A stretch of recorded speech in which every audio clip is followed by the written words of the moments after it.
அடுத்ததாக கடகம். அட்டம சனி முடிஞ்சிருச்சு, பிரச்சனை எல்லாம் நீங்கிருச்சுன்னு எல்லாரும் சொல்கிறாங்க. ஆனால் பிரச்சனை நீங்கின மாதிரி இல்லை.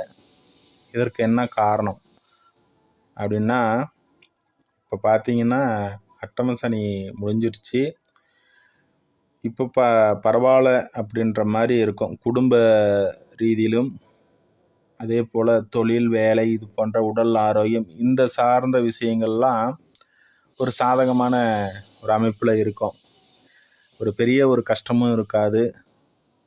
ஒரு ரொம்ப லோவான அமைப்பும் இருக்காது.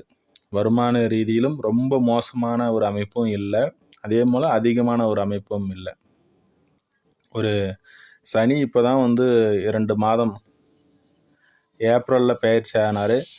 மே, ஜூன், அடுத்தது ஜூலை, ஒரு 3 மாதத்திற்கு பிறகு தான் அவருடைய வேலையை அவர் செய்ய ஆரம்பிப்பார். அந்த வகையில் இன்னும் 1 மாதம் காலம் இருக்குது.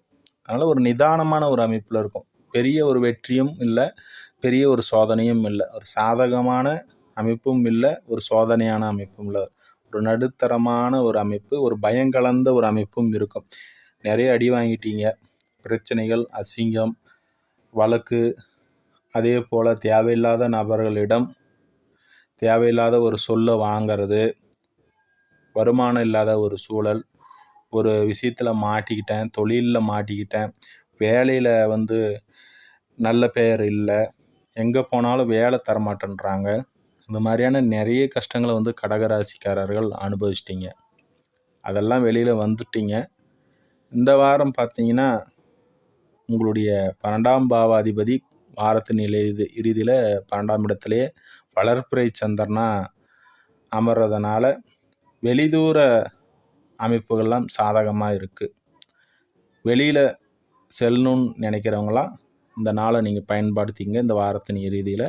அதே போல் 11ஆம் இடத்துல அவர் உச்சபலம் பெறுவார். வெளிதூரத்தில் இருந்து கிடைக்க வேண்டிய தன லாபம் இப்போது உங்களுக்கு கிடைக்கும்.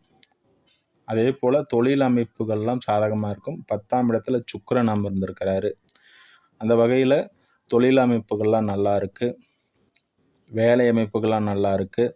குரு 6ஆம் இடத்தை பார்வை செய்கிறார். சூரியன் இணைவு 2 கூடியவர். வேலை அமைப்புகளில் வருமான அமைப்புகள் உயரக்கூடிய ஒரு சாதகமான ஒரு வாரம்.